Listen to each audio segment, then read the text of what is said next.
name's Aaliyah Duval. I do level 1 bricklaying.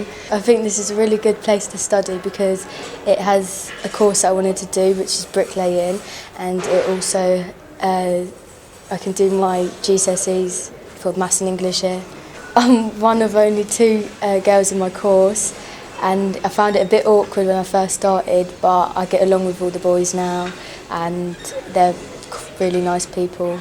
There was a time where like a boy said that I couldn't build the wall and do all the levelling and stuff and carry the bricks, but I done it, and then he was a bit embarrassed because he said I couldn't.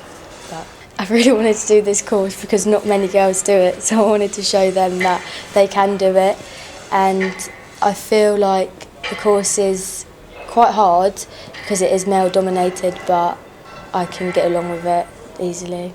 I think it does give me the skills because it's teaching us about how to build the wall, obviously, but how to work with other people on site. College has probably given me a lot more confidence because if I didn't come and do this course and stuff, then I wouldn't have met all the boys, and then I wouldn't have been as I don't know, I would be more shy if I didn't.